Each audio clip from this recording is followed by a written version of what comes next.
June 1944. The beaches of Normandy burned under relentless fire as Allied forces fought to secure a foothold on continental Europe. But beyond the chaos of Omaha and Utah, far from the headlines and victory communiques, another operation was quietly unfolding.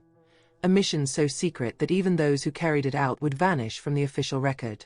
The story begins not on the beaches, but in the dimly lit briefing room of a temporary command post in southern England. Around a small wooden table sat a dozen men wearing the distinctive diamond patch of the U.S. Army Rangers. Their commanding officer, Captain William H. Reese of the 2nd Ranger Battalion, read from a folded document marked, "Classified, Eyes Only."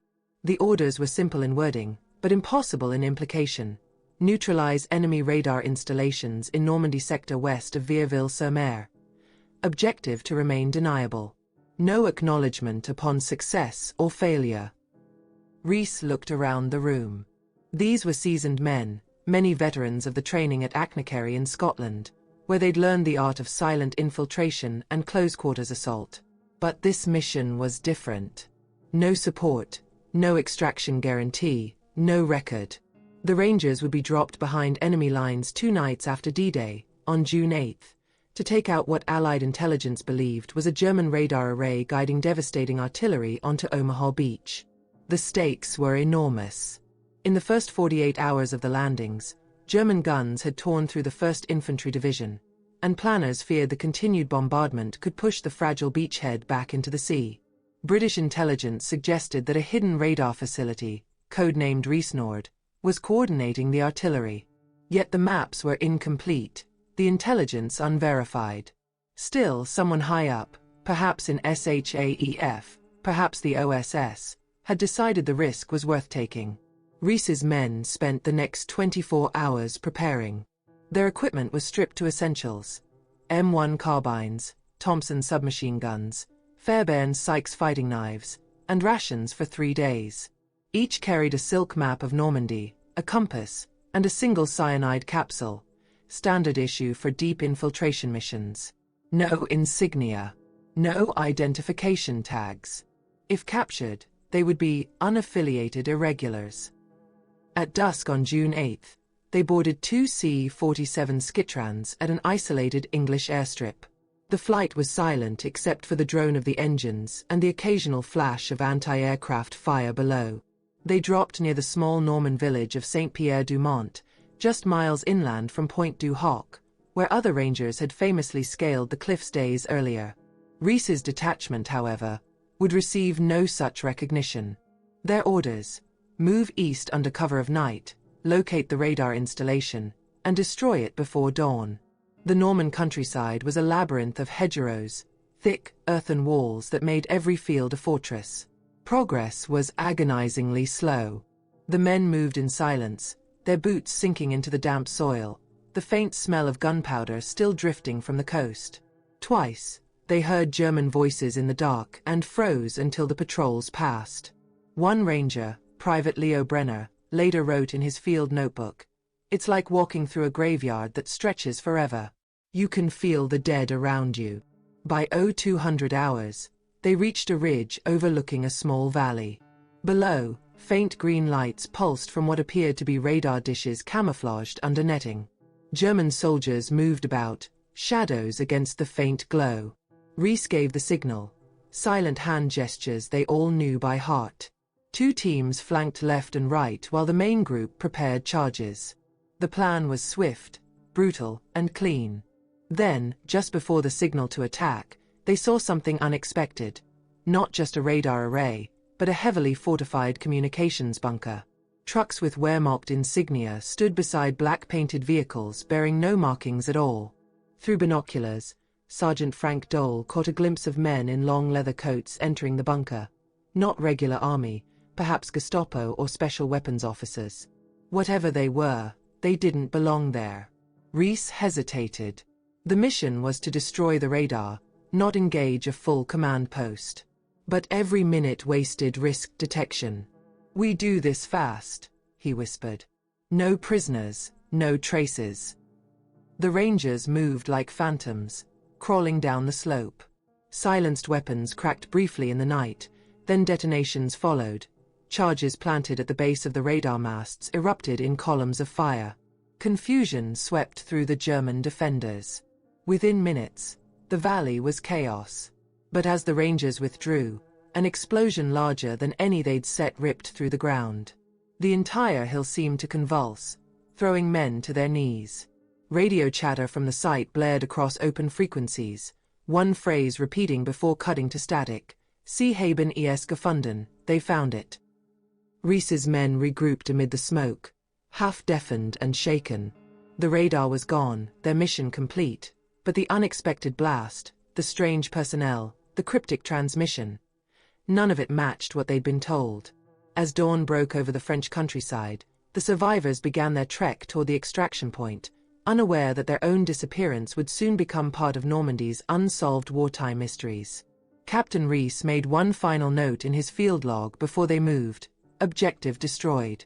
Casualties uncertain. Unclear what we've uncovered. Orders feel incomplete. It would be the last line ever written under his name. By the time Allied forces reached the area days later, there was no sign of the Rangers, only the ruins of a radar site, scattered shell casings, and fragments of American gear. Officially, no such mission had ever taken place. Somewhere, in the classified archives of the U.S. Army, the file on Operation Obsidian was sealed. And for nearly 80 years, the fate of Captain Rees and his men has remained one of Normandy's most enduring wartime enigmas. The morning after the explosions near Saint-Pierre-du-Mont, the fields of Normandy were eerily quiet. French villagers spoke of a thunderclap that split the sky in the middle of the night, followed by silence, and then nothing. No Allied units had reported the operation, no debris was officially logged, and no Ranger detachment was listed as missing. Yet, a small pocket of scorched earth west of Vierville-sur-Mer told another story. Captain William H. Rees and his surviving Rangers were now cut off, operating in the maze of the Norman bocage, those ancient hedgerows that had baffled even the best Allied tacticians. Their radios were destroyed in the blast, and the emergency extraction code they'd been given, Echo Point, 0900 hours, June 9th, was unreachable. Still, Rees pressed on, leading his men east, toward the faint echo of artillery and the uncertain hope of friendly lines. The Rangers had trained for chaos. But this was something else, a mission without confirmation, orders, or oversight. The men began to question what they'd been sent to destroy. Sergeant Frank Dole, the communications specialist, scribbled in his journal, "We hit the target, but it wasn't just radar. There were maps, codes, and something locked beneath that bunker." I saw Rees glance at the entrance before it blew, like he recognized it. Locals later recalled seeing small groups of Americans moving through the hedgerows at night, always in silence, their faces blackened, their weapons wrapped in cloth to muffle the metal. One farmer, Henri Marceau, described them decades later. They were like ghosts. "They gave my wife chocolate, asked for water, then vanished. I never heard them speak again." Rees knew their position was untenable. German reinforcements were flooding the area, searching for the source of the explosion. To stay alive, the Rangers needed to move like shadows. They abandoned all heavy gear, kept only sidearms, knives, and grenades. For 2 nights, they evaded patrols and slept in ditches, subsisting on cold rations and rainwater. The men were exhausted, yet Rees refused to rest. He carried a blood-stained map case close to his chest, the same one later recovered by Allied troops. Inside, according to later reports, were markings in both English and German, some labeled Rees Nord, others marked only with code names, Obsidian and Echo Point. The unit's cohesion began to fracture under pressure. Corporal Sam Pritchard, the youngest in the team, wanted to surrender to British lines near Isigny. "We're not spooks," he argued. "We're soldiers. We fight, we go home." Rees's reply was cold: "If we surrender, we vanish for real." That line, overheard by 2 men, would become hauntingly prophetic. As they pushed deeper into the countryside, they stumbled upon the remnants of a destroyed German convoy, bodies of SS officers among the wreckage, documents scattered across the road. One of the surviving Rangers, Private Leo Brenner, noticed something odd. The papers bore Allied typewriter markings. Someone had been passing intelligence between sides. The implications were chilling. That night, huddled in a bombed-out farmhouse, Rees made his men swear to secrecy.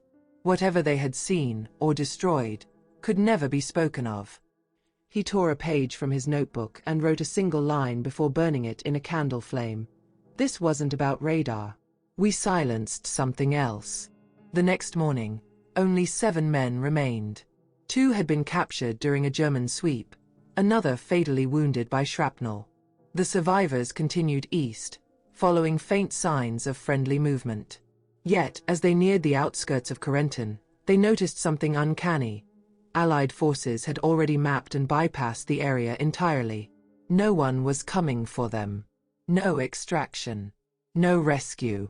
Later debriefs from OSS personnel suggest that Rees's detachment was part of a compartmentalized operation run jointly between SHAEF Intelligence and British Section 5. The goal, supposedly, was to locate and secure advanced German signal technology before it could be evacuated inland. But when the installation was destroyed, the mission, and those who carried it out, were erased to maintain secrecy. Decades later, fragments of Rees's diary were recovered in a sealed Ministry of Defense archive. One passage stood out. Orders say burn everything. But how do you burn a secret when you don't know what it is? For the locals, the Rangers' disappearance became legend. For historians, it became a gap in the record, a blank space between known engagements. And for the men who fought beside them on D-Day, it became an unspoken memory, a shadow mission that nobody wanted to claim. As night fell over Normandy once more, the surviving Rangers lit no fires, spoke no words, and disappeared again into the hedgerows. Somewhere behind them, the ruins of Rees Nord still smoldered, its secrets buried, but not forgotten. Dawn broke over Normandy on June 9, 1944, the 3rd day after the D-Day landings. The countryside was heavy with smoke and the dull echo of distant artillery. Hidden among the hedgerows, Captain Rees's remaining Rangers watched the horizon burn.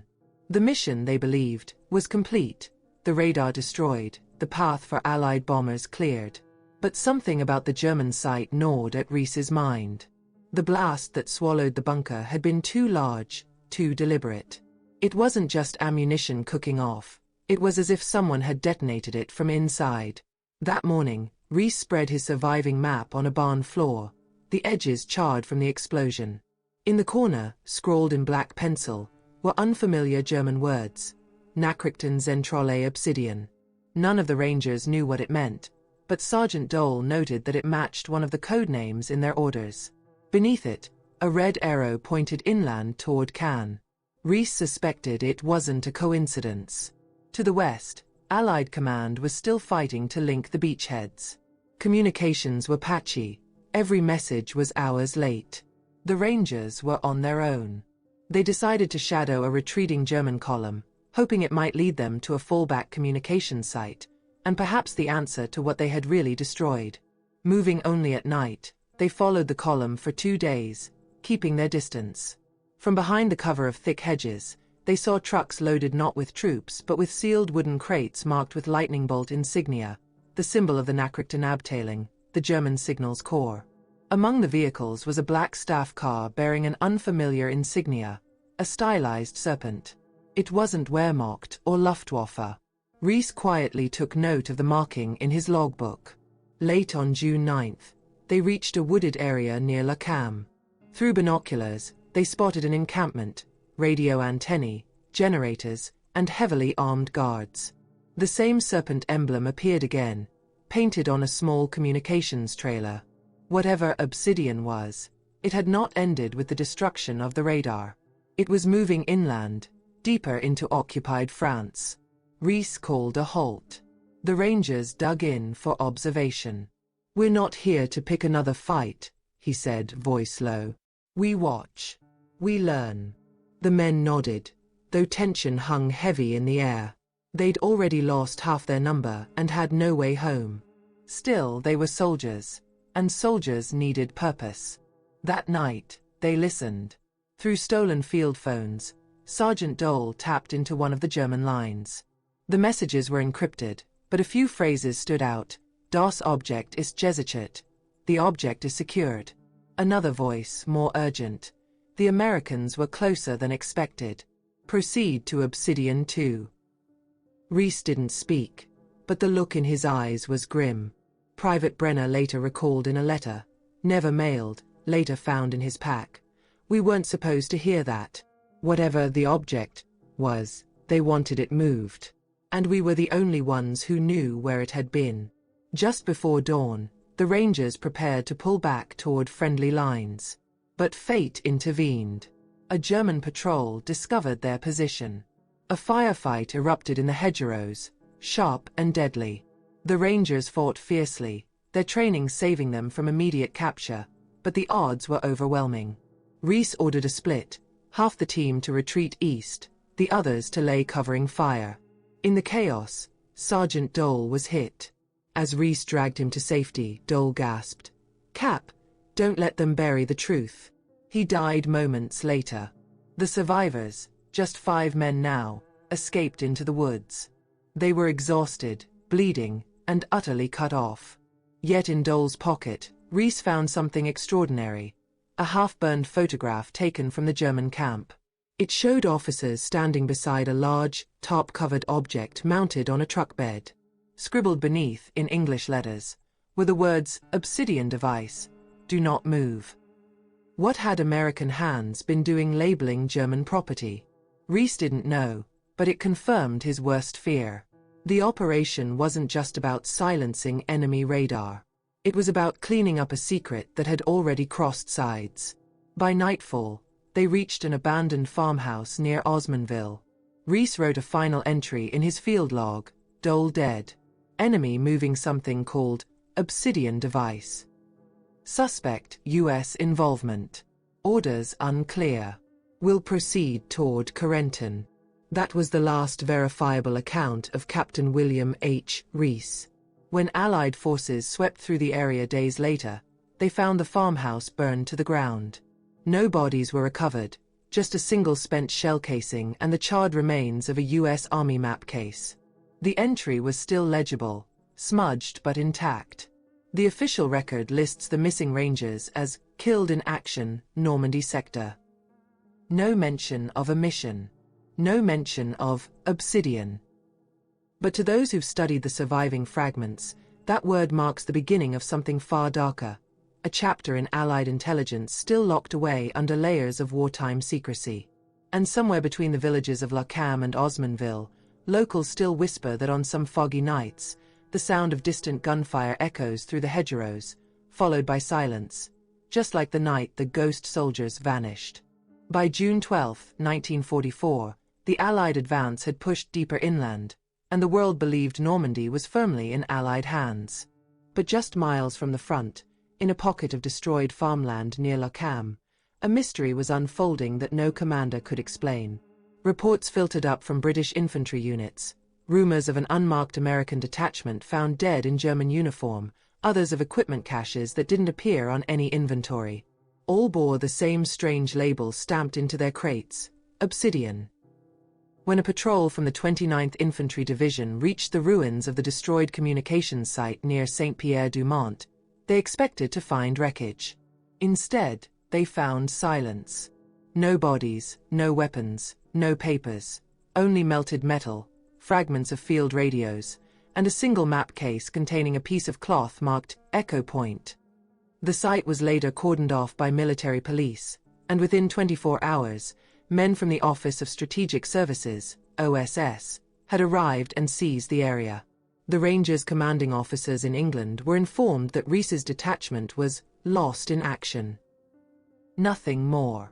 To those in uniform, this was routine. But to a few in intelligence, the silence was deafening. One OSS analyst, Lieutenant Harold Beckett, later admitted in his memoir, "We weren't told to investigate. We were told to erase. The fewer reports written, the better." Meanwhile, across the Channel in London, an internal SHAEF briefing referenced unacknowledged Ranger movements in the Normandy AO, classified under Operation Obsidian. The memo was quickly withdrawn from circulation. Those who read it said it mentioned something called transferred communications assets, a euphemism used for captured technology or sensitive material. Back in Normandy, Allied engineers analyzing the destroyed radar site noticed unusual readings from their detection equipment. The residual electromagnetic field was far stronger than that produced by standard Würzburg-Reese radar sets. One technician wrote in his report, "Unclear source. Possibly experimental frequency equipment. Origin unknown." The report was stamped, "Denied. Forward to London." Villagers around Saint-Pierre-du-Mont began to tell their own version of events. They spoke of American soldiers moving at night, burning documents, and loading blackened crates onto trucks marked only with white stars. A French resistance courier named Elise Bernard remembered seeing one of the Rangers' dog tags in a ditch, half-melted and unreadable. "They said they came to destroy," she recalled years later, "but they took something away instead." In mid-July, as Normandy was secured, the U.S. Army's Graves Registration Service returned to the area to recover bodies. They found none from Reese's detachment. Even more puzzling, no records existed for their parachute drop, aircraft serials, or flight logs. The two C-47 pilots listed for the mission had been reassigned to a training squadron in England, and within a week, both were killed in what the Air Force called a routine mechanical failure. The secrecy didn't stop there. In late 1945, a post-war intelligence summary compiled in London referenced missing Ranger detachment, likely involved in early signal interception operations. The document, heavily redacted, contained a handwritten note in the margin, "Mission not acknowledged." Purpose was recovery, not destruction. For decades afterward, veterans who served in Normandy remembered whispers of the other Rangers, the ones who never returned, whose names weren't read at memorials. One survivor from the 2nd Battalion, interviewed in the 1960s, claimed he overheard an OSS officer at Point du Hoc mention a squad that saw too much. When asked to elaborate, he simply said, "Those boys didn't die. They disappeared." Modern historians have tried to piece together the fragments. The term obsidian appears in only a handful of declassified U.S. documents, always adjacent to topics involving captured German communications technology, and occasionally next to British codeword Ultra. Some speculate the Rangers stumbled upon a joint intelligence cache, part of the Allies' secret race to seize German research before the Soviets could. Others believe it was an internal cleanup mission, meant to destroy evidence of experimental cooperation between Allied and Axis scientists before it came to light. Whatever the truth, by the time the Normandy campaign officially ended, every trace of Captain Reese's team had been scrubbed from U.S. Army archives. Their pay records stopped abruptly on June 8. Their service numbers were reclassified as administratively closed. But one piece of evidence survived: the blood-stained map case recovered from the ruins. Inside, written in Reese's own hand, were two words that have haunted military historians ever since: Echo Point, secured. What Echo Point was, or why it mattered, has never been explained. No coordinates, no further context. Just a phrase in fading ink, the last known trace of men who walked into the shadows of Normandy, and never came out.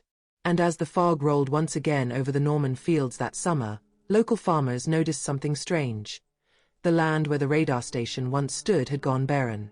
Crops would not grow there for decades, as though the earth itself refused to remember what had happened beneath it. Almost 4 decades later, in 1982, the Normandy coastline had long since returned to peace. Tourists walked the beaches where war once raged, and farmers plowed fields that had seen fire and blood. Yet beneath the quiet, the past still whispered. That year, an aviation historian named Dr. Marcus Caldwell obtained a set of recently declassified reconnaissance photographs taken by RAF Spitfires in June 1944. Among them was an image of the area west of Vierville-sur-Mer, precisely where Reese's Rangers had vanished. When Caldwell developed the images, he noticed something disturbing.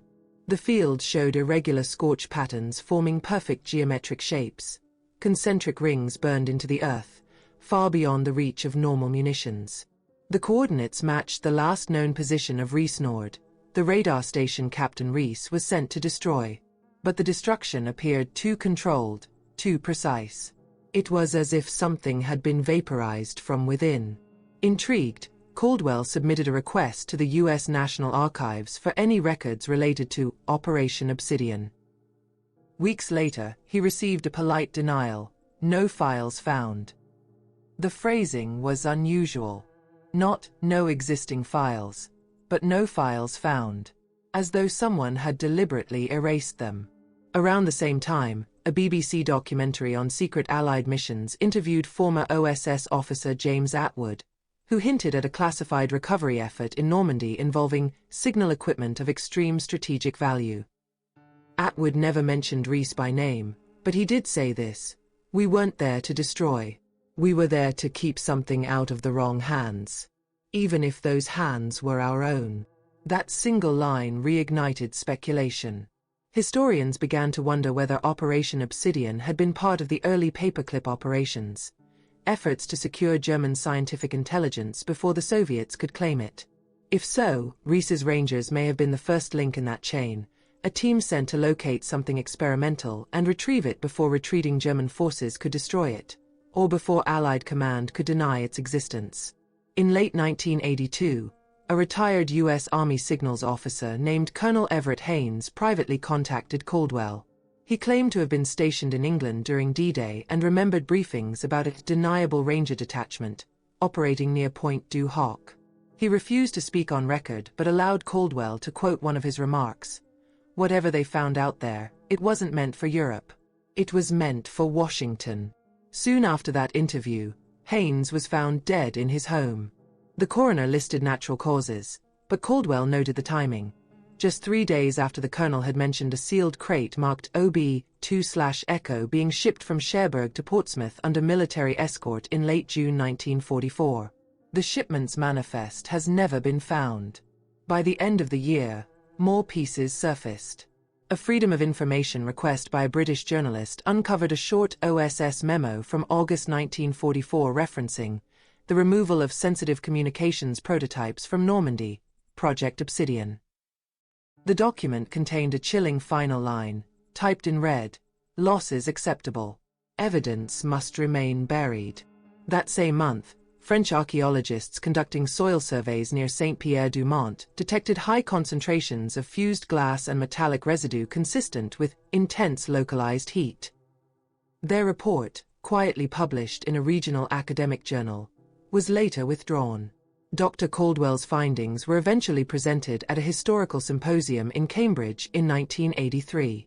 When asked about his conclusion, he said, "I don't believe those men died in vain.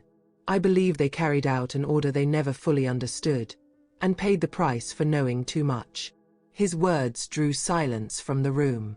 Today, fragments of the Obsidian puzzle remain scattered across both sides of the Atlantic. In the archives of the Imperial War Museum, a sealed folder labeled Obsidian/Echo remains restricted for reasons of national security. In the US, FOIA requests referencing the operation are still returned as classified under Section 3.6, Special Access Programs. For those who study the Normandy campaign, these anomalies are more than bureaucratic oddities. They're the traces of a forgotten story buried beneath official history. A story of soldiers who were erased not by the enemy, but by their own side.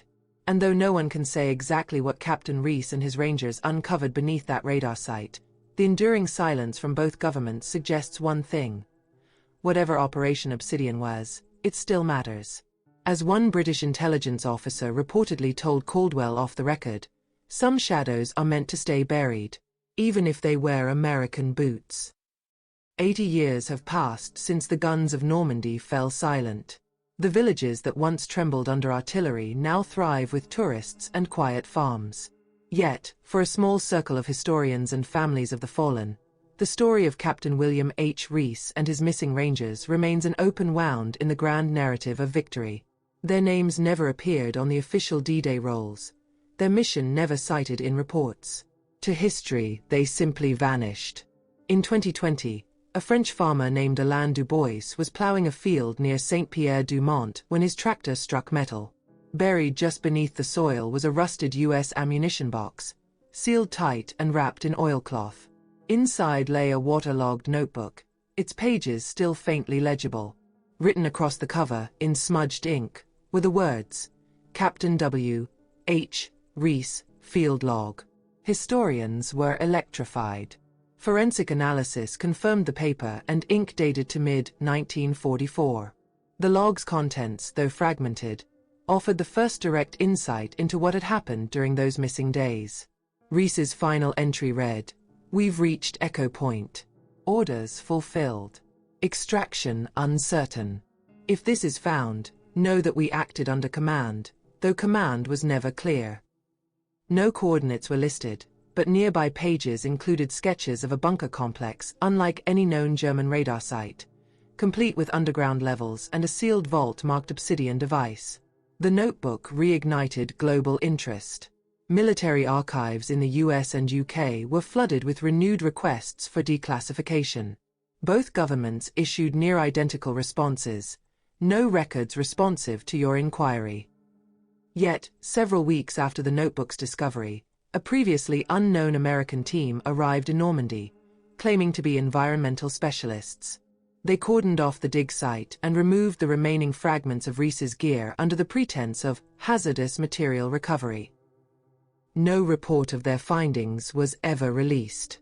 For the families of the Rangers, it was another betrayal. Among them was Daniel Rees, the captain's grandson, who spent decades tracing his grandfather's last movements. "They told us he died fighting for freedom," he said in an interview, "but they never told us whose freedom he was fighting for." Daniel's private archive contains dozens of letters from military officers, each more evasive than the last. In one, dated 1994, an unnamed Pentagon official wrote, "Certain operational matters from that period remain restricted due to enduring defense implications." Meanwhile, a joint British-French archaeological team conducted ground-penetrating radar surveys of the area in 2023.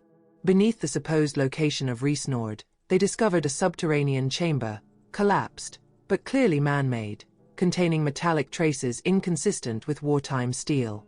The chamber was quickly sealed again by government order, citing public safety concerns. The mystery persists. Some believe the Rangers uncovered early German radar wave research, perhaps tied to stealth detection or jamming technology later absorbed by Allied scientists. Others claim it was an encrypted communication system that linked occupied France directly to Berlin, bypassing Allied codebreakers.